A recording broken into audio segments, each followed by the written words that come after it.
Whispers of Yesterday. The monsoon rain pelted against the windows of the university library as Priya Sharma huddled over her architectural drawings, completely absorbed in her work. At 21, she possessed a natural talent that made her professors predict a brilliant future. Her delicate fingers traced the outline of what would be her graduation project, a sustainable community center that combined traditional Indian design elements with modern functionality. Still perfecting the impossible? The warm, teasing voice made her look up with a smile she reserved only for him. Vikram Malhotra stood beside her table, his white shirt slightly damp from the rain, curly black hair disheveled. Unlike Priya, who came from one of Delhi's most prominent families, Vikram was a scholarship student from a middle-class neighborhood in Pune. They had met during freshman orientation 4 years ago, when he had helped her find her way around campus. "It's not impossible," she replied, moving her books so he could sit. "Just challenging." Like everything worth doing. He sat down, placing 2 cups of chai on the table. It had become their ritual, studying together until late, fueled by sweet tea and endless conversations about how they would change the world. Their friendship had blossomed slowly, cautiously, neither acknowledging the growing tension between them. Priya knew her parents expected her to marry someone from their social circle, preferably Arjun Kapoor, the son of her father's business partner. But here in the sanctuary of academia, those pressures seemed distant.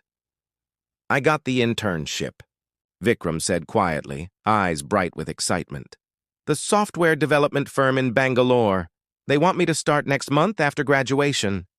Priya felt a surge of pride mixed with a sharp pang of something else. "Vikram, that's wonderful. I knew you would get it." His hand found hers across the table, warm and steady. "Come with me." The simple words hung between them, heavy with meaning.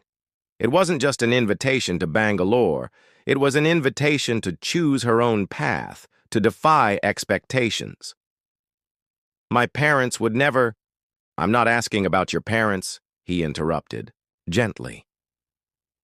"I'm asking about you." That night, walking back to her hostel under his umbrella, the confession tumbled out between them, of love that had grown quietly over shared dreams and late-night conversations. Their first kiss tasted of chai and promise, the rain creating a private world around them. For 3 blissful months they lived in that world. They met in coffee shops and bookstores, planning their future in Bangalore. Priya would apply to architectural firms there. They would rent a small apartment. It wasn't the life of luxury she had grown up with, but it was the life she chose. Then came the dinner at her parents' palatial home in Delhi's elite Chanakya Puri neighborhood. What she had expected to be a routine family gathering turned into an ambush. "The Kapoors will be joining us," her mother announced, as servants arranged fresh flowers in the dining room. "Arjun has just returned from London. His father and yours are finalizing the merger next week." Priya felt the blood drain from her face. "What merger?" Her father, Rajiv Sharma, industrial tycoon and political influencer, barely looked up from his newspaper. "The company merger we've been planning for years, and hopefully another kind of merger as well." His meaningful glance left no room for misinterpretation. That evening, watching Arjun Kapoor charm her parents with stories of his business school accomplishments, Priya felt her carefully constructed dreams crumbling. When he casually mentioned looking for a traditional wife who understands family obligations, her mother squeezed her hand approvingly. Later, her father called her into his study, a wood-paneled room that had always intimidated her. "I've heard disturbing rumors about you and some scholarship boy," he said, his voice deceptively calm. "This stops now, Priya. The Sharmas have maintained their position for generations by making the right alliances. The Kapoors can open doors even I cannot. Your future, our future, depends on this marriage." "But I don't love him," she whispered. "Love?" He laughed dismissively. Love is a luxury for those without responsibility. You were raised to understand duty. When she tried to object, his expression hardened. That boy has nothing to offer. If you continue this relationship, I'll ensure he never works in the tech industry in India. One call is all it takes. The threat wasn't idle. She had witnessed her father's influence destroy careers before. That night, Priya cried until no tears remained. The next day, she met Vikram at their favorite spot by the university lake. The words felt like glass in her throat as she told him they had no future. She couldn't bring herself to reveal her father's threat, knowing Vikram's pride would push him to fight a battle he couldn't win. "I don't understand," he said, his voice breaking. "Yesterday we were planning our life together. I was being naive," she replied, hating herself for each word. "My family has expectations. I can't disappoint them." The hurt in his eyes was unbearable. "So everything between us was just, what, a college fantasy? Please try to understand." "I understand perfectly," he said, his voice suddenly cold. "You've made your choice." As he walked away, Priya felt something essential break inside her.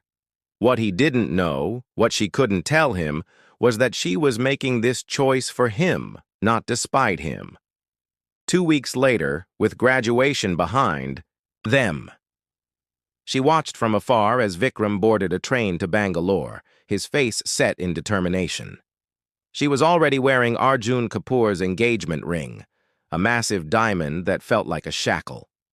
The life she had chosen was over before it had truly begun. Shattered dreams, forged ambitions. The Singapore skyline glittered against the midnight sky as Vikram Malhotra stood on the balcony of his penthouse office. At 35, he had transformed from that heartbroken young man into the founder and CEO of Next Gen Solutions, one of Asia's fastest-growing tech companies. The view before him, skyscrapers and lights stretching to the horizon, represented everything he had built from nothing over the past decade. "The investors from Tokyo just confirmed for tomorrow's meeting," said Nikhil, his chief operations officer and oldest friend from his Bangalore days. "They're excited about the expansion plans." Vikram nodded, his expression revealing nothing of the hollowness he still sometimes felt despite his success. "Make sure the presentation emphasizes our AI integration capabilities. That's what sets us apart." After Nikhil left, Vikram remained on the balcony, the humid night air clinging to his custom-tailored suit. Success had come through relentless work and single-minded focus. When he had arrived in Bangalore 13 years ago, he had channeled all his pain into 18-hour workdays at the software firm. Within 3 years, he had developed a revolutionary algorithm that caught the attention of venture capitalists. The memory of those early days still burned bright, sleeping on office floors, surviving on instant noodles, coding until his vision blurred. He had left India for Singapore when a major investor offered funding on the condition that he establish his company there. The distance from Delhi had been an additional benefit. He never searched for news about Priya, never asked mutual friends about her life. The wall he had built around that part of his heart remained impenetrable. Occasionally, women entered. His life, accomplished, beautiful women who were drawn to his success and intensity, but none ever crossed the invisible boundary he maintained. "You're punishing yourself for something that wasn't your fault," Nikhil had once told him during a rare moment when Vikram had mentioned Priya after too many drinks. "Not everyone gets to marry their college sweetheart." But it wasn't just about losing love. It was about the harsh lesson he had learned. People like him, people without family connections or inherited wealth, were always considered disposable by those in power. Next Gen Solutions had become his response to that lesson. He had built a company that prioritized merit over background, that created opportunities for brilliant minds regardless of their origins. His scholarship foundation had already sent hundreds of underprivileged students to top universities, Success was his revenge against a system that had once deemed him unworthy. Meanwhile, in Delhi, Priya Kapoor sat alone in the garden of her lavish home, listening to the sounds of another argument echoing from within. After 8 years of marriage, the facade had crumbled completely. Arjun's charm had morphed into controlling behavior, his business acumen into questionable ethics. The merger between their families' companies had made headlines, but behind closed doors, Priya had discovered the truth. Arjun had been systematically embezzling funds, using offshore accounts to hide millions. Her father, now in declining health, remained oblivious. Her architectural dreams had been the first casualty of her marriage. Arjun had insisted that his wife wouldn't work like a common person. Instead, she was expected to host parties, attend charity galas, and produce an heir. Their daughter, Aisha, now 7 years old, had become Priya's only joy, a bright, creative child who reminded Priya of everything she had once hoped to be. "Mommy, look what I drew!" Aisha raced into the garden, waving a sketch of a building with flowing organic lines. Priya's heart swelled with pride and sadness. Her daughter had inherited her eye for design, her passion for creating spaces. "It's beautiful, sweetheart," she said, pulling Aisha into her arms. "Tell me about it." As Aisha explained her treehouse city where everyone can live in nature, Priya felt the familiar ache of lost opportunities. She had managed to secretly take some freelance design projects, working late at night after everyone was asleep, but it was a pale shadow of the career she had once envisioned. That evening, as she dressed for yet another society function, Priya caught sight of herself in the mirror. Expensive clothes, perfect makeup, and empty eyes. At 34, she had become exactly what was expected of her, the perfect society wife, despite the crumbling marriage. Her phone buzzed with a message from her closest friend, Divya, who had remained loyal despite Arjun's attempts to isolate her. "Have you seen this?" The message contained a link to a business article. Priya's heart stuttered when she saw the headline, "Next Gen Solutions. Founder Vikram Malhotra named among Asia's most influential business leaders." The photograph showed a man she almost didn't recognize, confident, powerful, with intensity radiating from his dark eyes. Gone was the gentle university student. This Vikram commanded attention, his success a testimony to everything her family had dismissed. "Mrs. Kapoor, your husband is asking for you." The housekeeper's voice pulled her away from the article.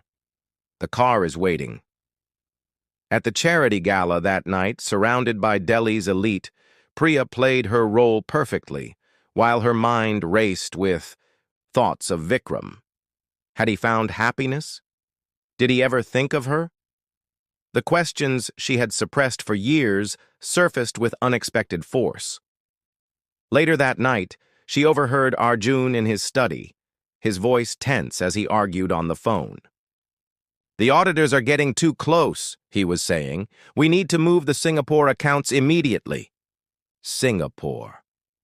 The coincidence felt like fate's cruel joke. 2 weeks later, Priya found the incriminating documents in Arjun's private safe, proof of years of financial fraud that implicated not just him but several political figures. The discovery forced her hand. She could remain silent and become complicit, or she could act. With Divya's help, she made copies of everything and consulted a lawyer in secret. The evidence was damning. When confronted, Arjun's response was cold calculation. "No one will believe you," he said, his handsome face twisted with contempt. "Your father will never support you against me. You'll lose everything, including Isha." But Priya had already lost too much of herself to back down. "I'll take my chances," she replied, finding strength she didn't know she possessed. The divorce proceedings were brutal. Arjun's connections meant that despite the evidence of his crimes, he maintained control of most assets. Priya's father, weakened by illness and pride, refused to support her decision. "You made your bed," he told her dismissively. Only her mother secretly provided financial help, enough for Priya to rent a modest apartment and fight for custody of Isha. Her design skills, rusty but persistent, became her lifeline as she started taking small projects to rebuild her independence. By the time the dust settled, Priya had won primary custody of Isha but lost her position in society. Former friends avoided her, doors closed. The woman who had once been welcomed in Delhi's most exclusive homes now struggled to pay for Isha's school fees. But for the first time in years, she could breathe. The apartment she had decorated herself with minimalist furniture and bright fabrics felt more like home than the mansion ever had. At night, after Isha was asleep, she worked on her designs, rediscovering her passion for creating beautiful, functional spaces. When her mother called with news of an opportunity, a charity design exhibition in Mumbai that could showcase her work internationally, Priya seized it with both hands. Success would mean potential clients, a real chance at establishing her own studio. "You'll need to attend the gala opening," her mother warned. "Many international business leaders will be there, including some from Singapore." Priya felt a flutter of something long dormant, not quite hope, not quite fear, but possibility. "I'm not afraid of facing people from my past anymore," she said, her voice steady. What she didn't say was that part of her, a part she had tried to bury for 13 years, wondered if paths that had diverged might somehow cross again. The unexpected encounter. The Mumbai Grand Hotel ballroom shimmered with crystal chandeliers and the quiet display of wealth that characterized international charity events. Priya adjusted the drape of her midnight blue sari, borrowed from Divya, rather than purchased, and tried to quell the anxiety fluttering in her stomach. Tonight wasn't just about networking. The exhibition included 3 of her designs for sustainable urban housing, her most ambitious work since reclaiming her career. "Remember, you belong here," Divya had insisted while helping her prepare. "Your talent got you this invitation, not your last name." Priya moved through the crowd with practiced poise, the social skills honed during her marriage serving her now as she discussed her architectural philosophy with potential clients.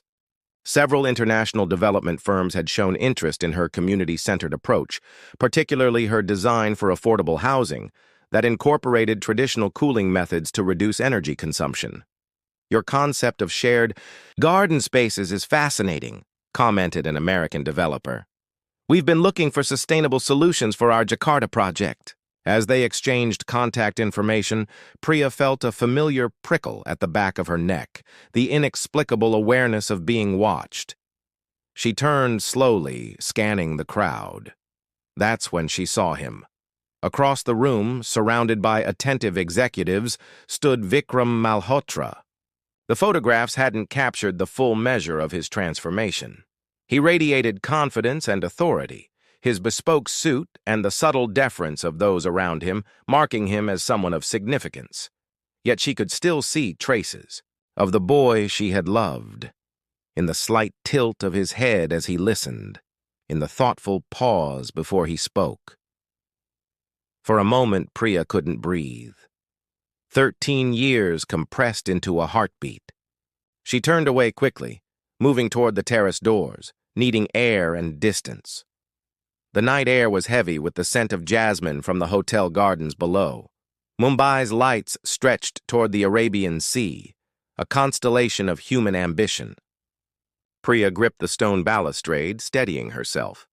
"The pollution index has improved since they implemented the new regulations," said a voice behind her, a voice she would have recognized anywhere despite the years. "But the stars are still hard to see." She turned slowly. Vikram stood a respectful distance away, his expression unreadable in the dim light. "Hello, Vikram," she said, proud that her voice remained steady. "Priya," he inclined his head slightly. "I saw your designs inside. The integration of traditional ventilation systems with modern materials is impressive. Of all the things she had imagined him saying if they ever met again, a professional compliment hadn't been among them. Thank you. Sustainable architecture has become my focus. I know. I read the exhibition catalog. The implication that he had recognized her name before seeing her sent a tremor through her composure. She searched his face for signs of the anger or bitterness she deserved, but found only careful neutrality. Congratulations on your success, she offered. Next-gen Solutions has become quite remarkable. A ghost of a smile touched his lips.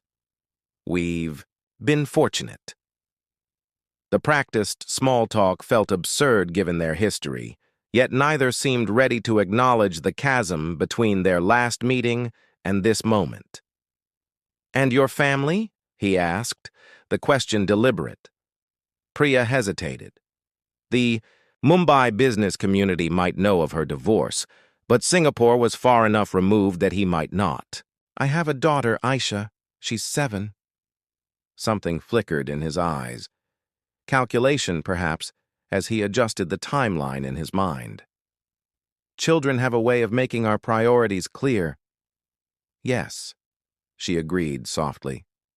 She's why I started designing again. I wanted her to see that it's never too late to reclaim your passion. The weight of unspoken words hung between them. A server approached with champagne, providing a momentary reprieve from the intensity.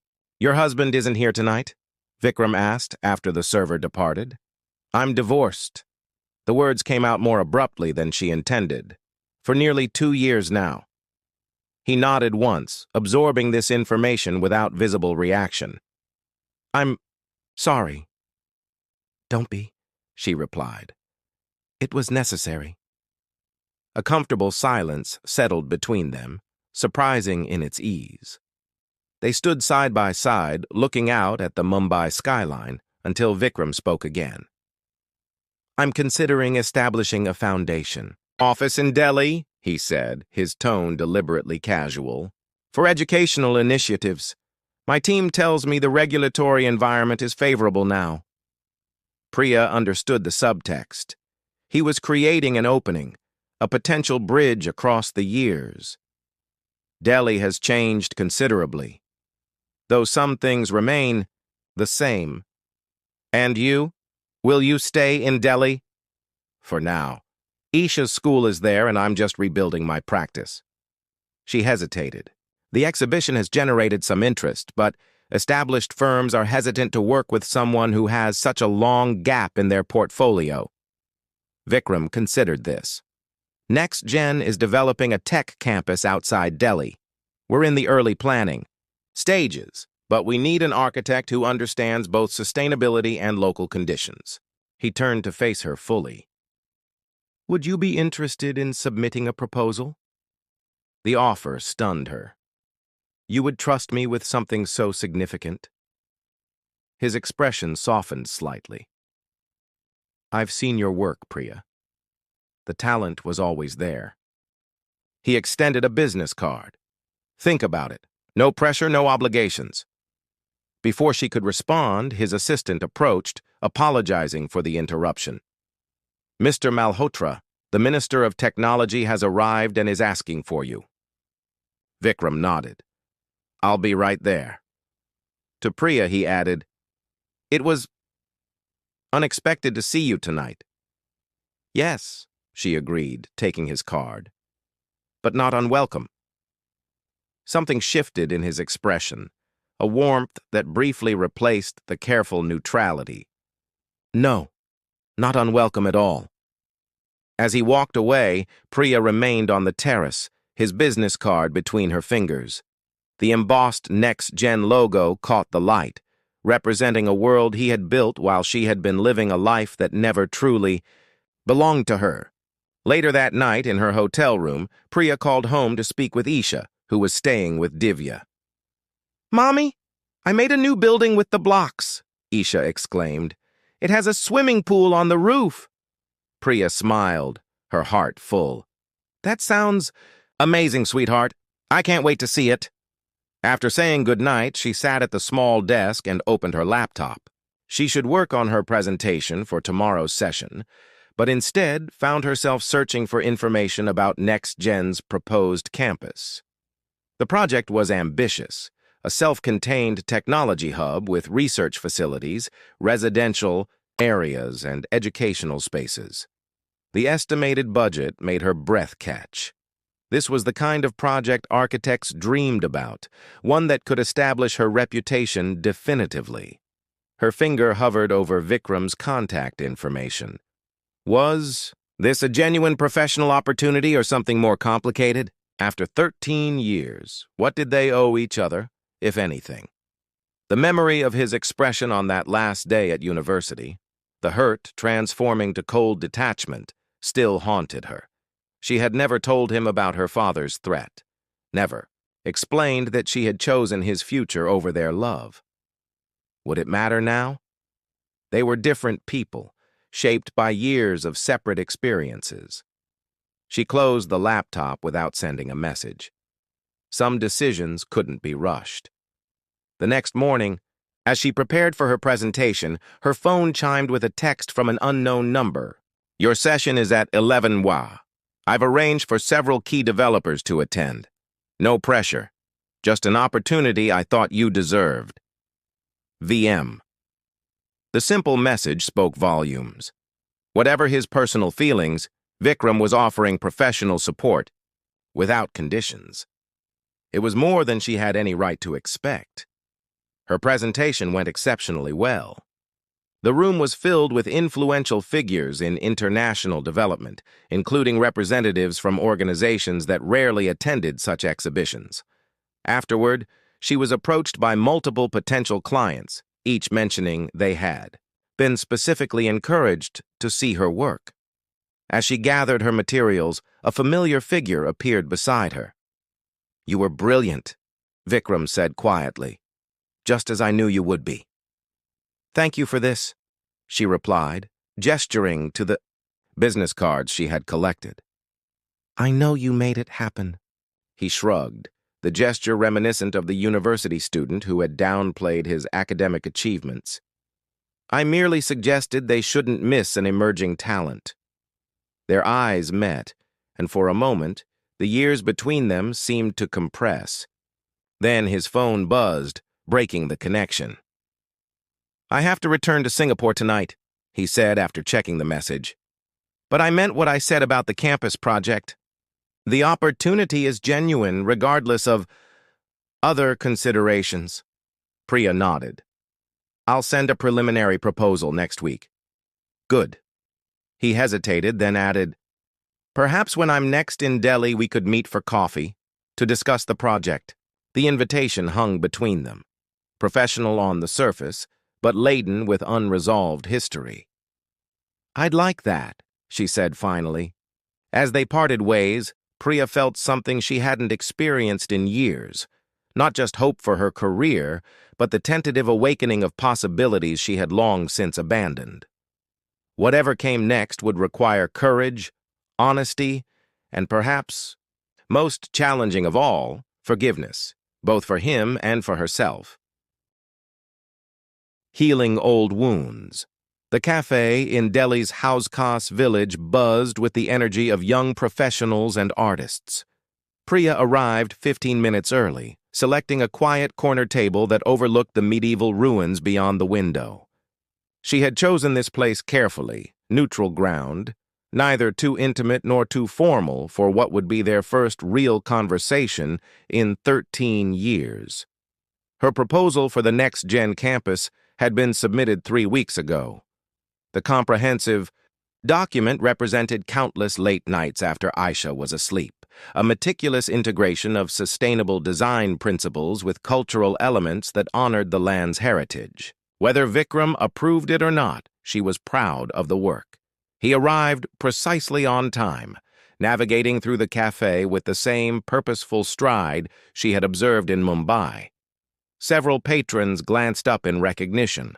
His success had made him a recognizable figure in business circles.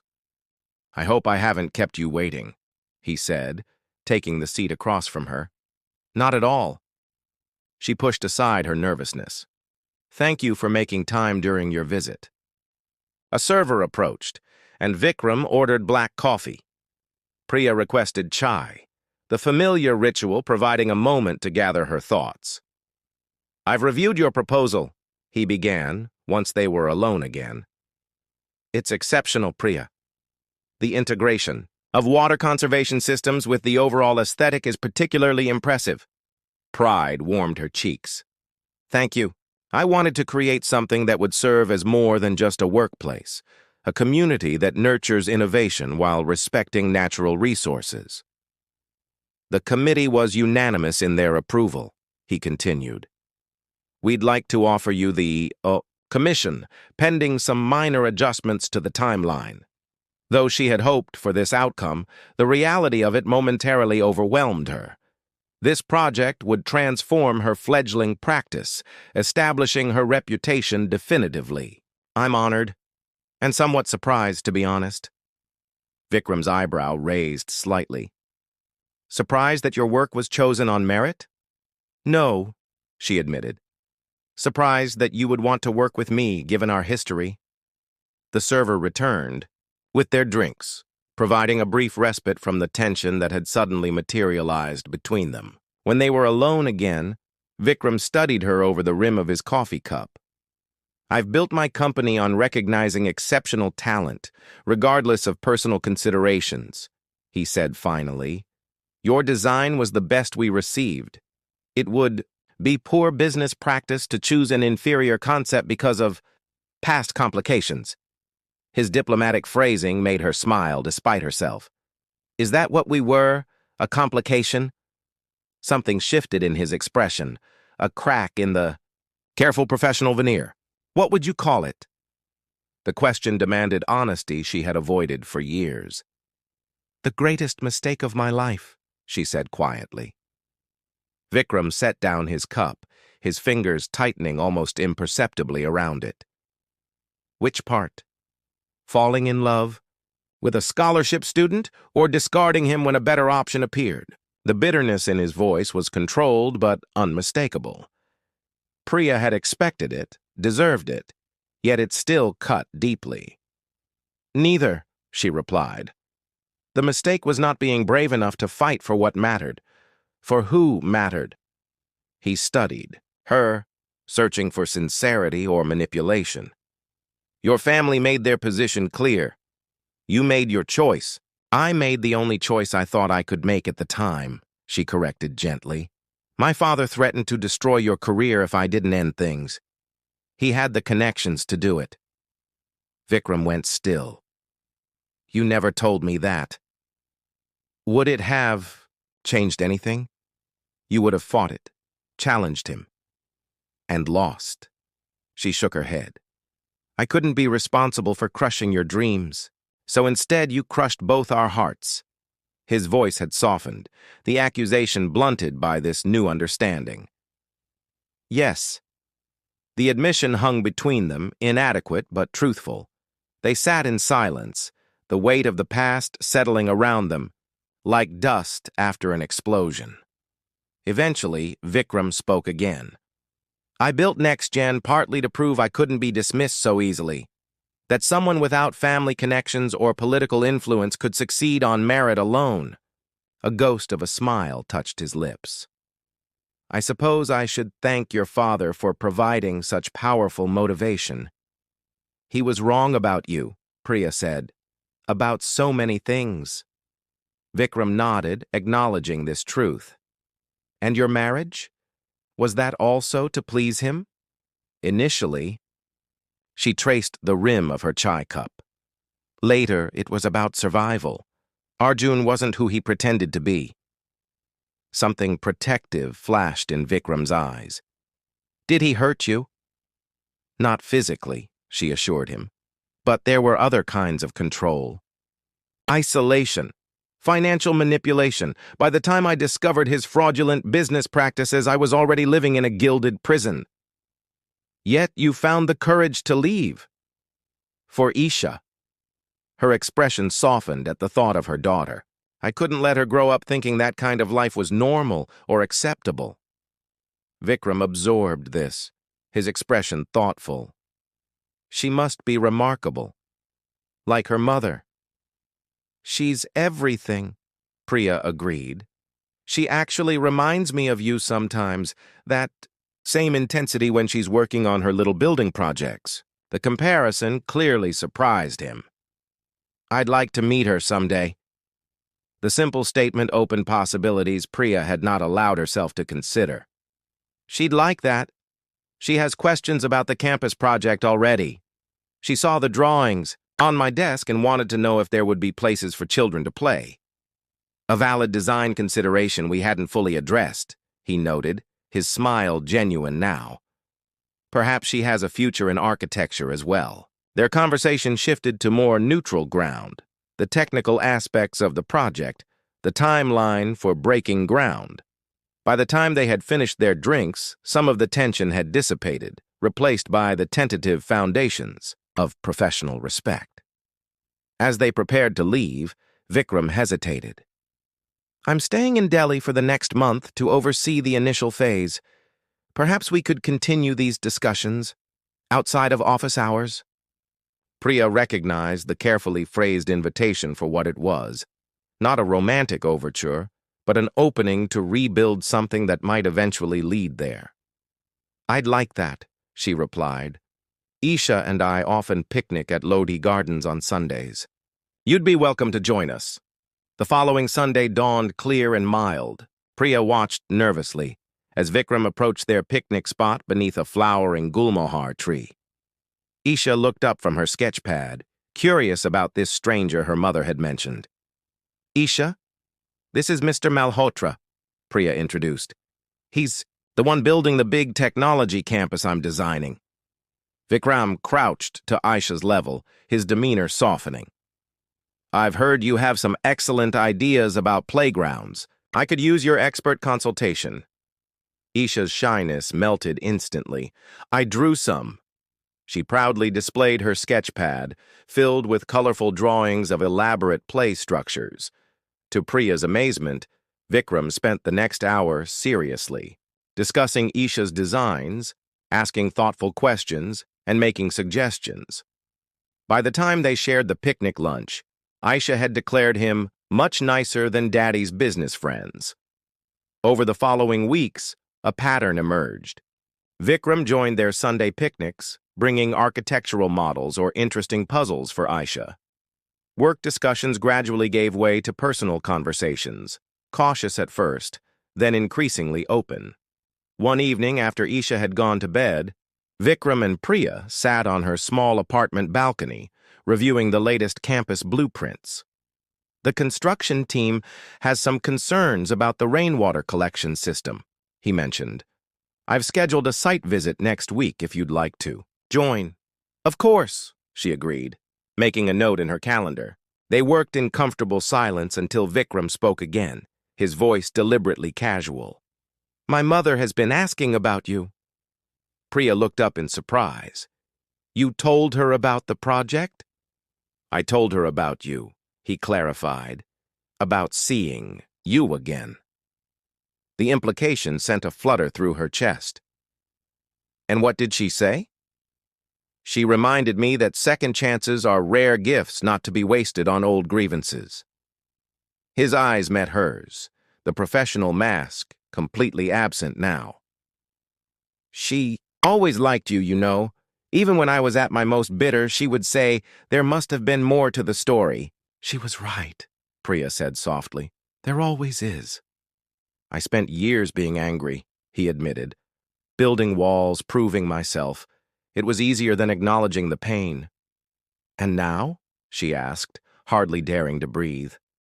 Vikram reached across the table, his fingers lightly touching hers. Now, I'm wondering what might be possible if we both decided the past doesn't define our future. The touch was tentative, questioning rather than assuming. Priya turned her hand, allowing her fingers to intertwine with his. I've thought about that too, she confessed. But we're different people now, and I have Isha to consider. I know. He squeezed her hand gently. I'm not suggesting we simply pick up where we left off. That wouldn't be realistic or fair to either of us. But perhaps we could discover who we are now, together.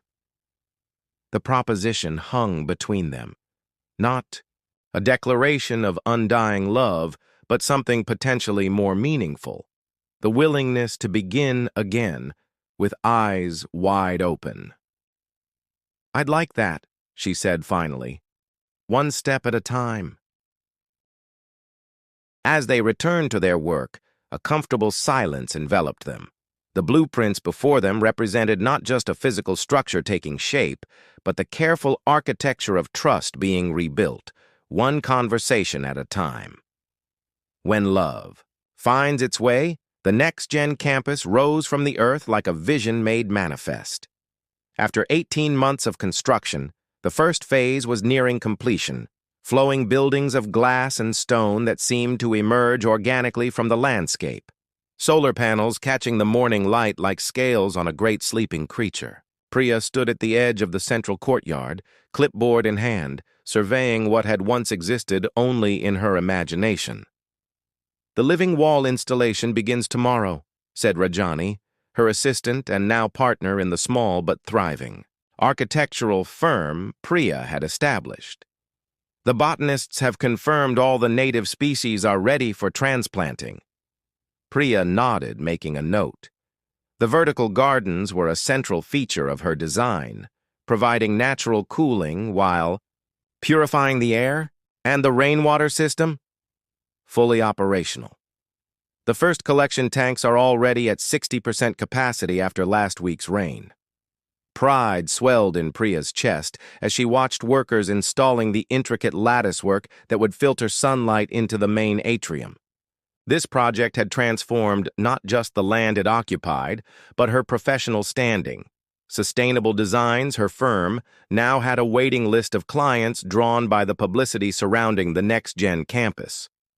Your mother is on the phone, Rajani added, passing her cell phone. Something about Aisha's dance recital costume? Priya smiled as she took the call. The past 18 months had brought changes in her personal life as profound as those in her professional one. Her mother, finally breaking from decades of deference to her husband, had moved into her own apartment and become an enthusiastic presence in Isha's life. Priya's father, his health declining, had retreated from public life, his influence diminished by the financial scandals that had eventually engulfed Arjun Kapoor. Yes, Ma, the pale blue with silver embroidery, she confirmed, watching as a truck delivered the specialized glass for the observatory dome. Isha wants to be a winter princess this year. As she ended the call, a familiar figure approached across the courtyard. Vikram, deep in conversation with the sustainability engineer. The sight of him still caused a flutter in her chest, despite the steady evolution of their relationship over the past year and a half.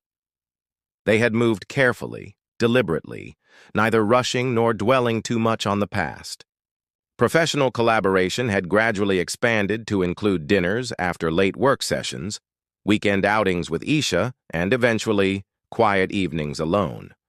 Relearning each other, discovering the people they had become. Vikram noticed her and concluded his conversation, making his way toward her with the relaxed confidence that now characterized his interactions with her. Gone was the careful neutrality of their first reunion, replaced by warmth and an ease that felt both new and familiar. The council representative just left, he said as he reached her. They're impressed. The mayor wants to use the campus as a model for future development in the region. That's wonderful news, Priya replied. Though I'm still concerned about the urban farming section, the soil amendment process is taking longer than expected. Vikram nodded, taking her concerns seriously as always. I've authorized additional resources. Nikhil's team is consulting with agricultural experts from the university. They walked together through the construction site, discussing technical details and making decisions with the seamless partnership they had developed. To the workers and project managers around them, they presented as consummate professionals, the visionary architect, and the tech mogul bringing innovation to life. Only those closest to them understood the deeper currents beneath this professional facade. Later that evening, in the peaceful garden of Vikram's Delhi home, they sat side by side on a swing, watching Aisha play with Vikram's golden retriever, Quantum. The 9-year-old had blossomed over the past year, her initial wariness of this new person in their lives giving way to genuine affection, as Vikram had patiently earned her trust. "She asked me something interesting today," Priya said, accepting the glass of wine Vikram offered. "She wanted to know if you were going to be her new father." Vikram's hand stilled momentarily. "What did you tell her?" "That relationships are complicated, and that you and I are still figuring things out." She turned to face him. "Was that the right answer?" His expression softened. "What would your answer be? Not for Aisha, but for yourself?" The question hung between them, not unexpected, but significant nonetheless. Their rekindled relationship had progressed naturally to this point, yet neither had spoken directly of the future. "I think," Priya said carefully, "that I'm ready to stop being afraid of making the wrong choice. I've spent too many years of my life living cautiously." Vikram reached for her hand, his fingers warm against hers. "And what would the uncautious choice be?" "To admit that I never stopped loving you," she said simply, "even when I thought I had no right to. Even when it seemed impossible that we would ever find our way back to each other." Something shifted in his eyes, a vulnerability he rarely allowed himself. "When I saw you again in Mumbai, I told myself it was just closure, that helping you professionally would balance the scales somehow. And now?" she prompted gently. "Now I know that what I feel for you isn't about the past at all. It's about who we are in this moment, and all the moments we might have together." He smiled. "It's about watching you create something magnificent, from nothing but vision and determination. About seeing how you've raised Aisha to be as remarkable as her mother." Priya leaned closer. "That sounds suspiciously like love, Mr. Malhotra." "It is," he confirmed, his voice low and certain. "A different kind than what we knew before. Deeper, maybe. More aware of what can be lost." From across the garden came Aisha's laughter as she threw a ball for the excited dog. The sound was a reminder of all that was at stake. Not just their hearts, but the life of a child who had already weathered one family fracture. "She adores you, you know," Priya said, "not because of your success or the presents you bring her, but because you listen to her ideas as if they matter. Because you've never once made her feel like she comes second to your work." Vikram's gaze followed Aisha's movements across the garden. "She makes it easy. She's extraordinary." "Like her potential stepfather," Priya suggested, watching his reaction carefully. Joy flickered across his features, quickly tempered by seriousness. "Is that what you want? For us to become a family?" Instead of answering immediately, Priya reached into her pocket and withdrew a small velvet box. Vikram's eyes widened as she placed it in his palm. "What's this?" he asked, clearly confused by the role reversal. "Open it," she encouraged. Inside lay a man's ring, platinum with a simple architectural design etched into the metal. "I had it made from the first sketch I drew of the campus," she explained. "The project that brought us back together." Understanding dawned in his expression. "Priya, 13 years ago, I wasn't brave enough to choose you," she said, her voice steady despite the emotion behind the words. "I've regretted it every day since. I won't make the same mistake twice." She took the ring from the box, holding it between them. "Vikram Malhotra, will you marry me? Will you help me raise Isha, and perhaps more children if we're blessed with them? Will you build a life with me that's designed not by expectations or fears, but by what we choose together?" For a moment, he seemed unable to speak. Then he gathered her hands in his, the ring caught between their palms. "Yes," he said simply. To all of it, yes. When he kissed her, it felt like coming home to a place she had forgotten existed. Safe, familiar, yet filled with new possibilities. A delighted shriek broke them apart as Aisha raced toward them, Quantum bounding at her heels. "I knew it!" she exclaimed, her eyes bright with excitement. "I knew you were going to be my new dad." Vikram laughed, lifting her into a hug. "Did you now? And how did you figure that out?" "Because you look at mommy the way princes look at princesses in stories," she declared with absolute certainty, "and because you built her a castle." She pointed toward the visible silhouette of the campus on the horizon. "Actually," Vikram corrected gently, "your mother built that castle. I just provided the land." Priya's heart swelled at his words. The simple acknowledgement of her achievement, the respect that had always been the foundation of their love, even when they were young. The following spring, they married in a ceremony that combined tradition with their own personal touches. The mandap was constructed on the completed central courtyard of the next-gen campus, surrounded by the living walls now lush with flowering, vines and medicinal plants. Isha, radiant in gold and crimson, led the procession, scattering rose petals along the path her mother would walk. As Priya moved toward Vikram, she caught sight of her father in his wheelchair, attending despite his initial resistance to the match. Time and illness had softened his pride, though not entirely erased it. Her mother stood nearby, her smile reflecting a joy that had been absent for decades. Nikhil served as Vikram's best man, his toast later capturing the essence of their journey. Some love stories aren't meant to be straightforward.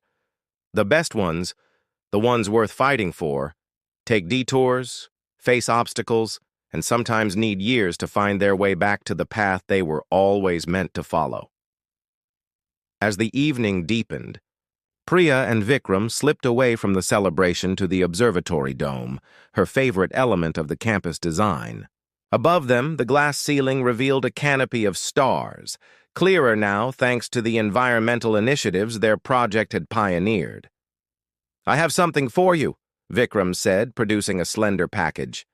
Inside, Priya found a journal bound in soft leather.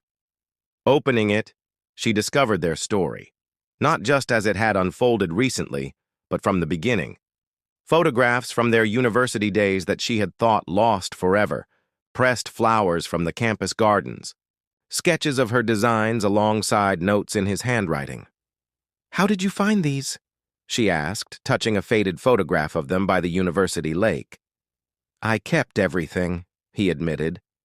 "Even during the years when I told myself I had moved on, I couldn't bring myself to throw away the evidence of what we had been to each other." She turned the pages slowly, their past and present merging into a continuous narrative. The final pages were blank, waiting. "For our future," he explained, seeing her questioning look. "Whatever we choose to make of it." Priya closed the journal, holding it against her heart. "I used to think second chances were about reclaiming what was lost," she said. "Now I understand they're about creating something entirely new, something better because of the journey it took to get there." Vikram drew her into his arms, the Mumbai skyline visible through the eastern windows of the dome. "The best designs always incorporate lessons from the past," he murmured against her hair, while looking fearlessly toward the future. As they stood together beneath the stars, Priya thought of the young woman she had been, afraid to defy expectations, and the man Vikram had been, determined to prove his worth to a world that had dismissed him. Those younger versions of themselves had loved with passion, but without the wisdom that only experience could bring.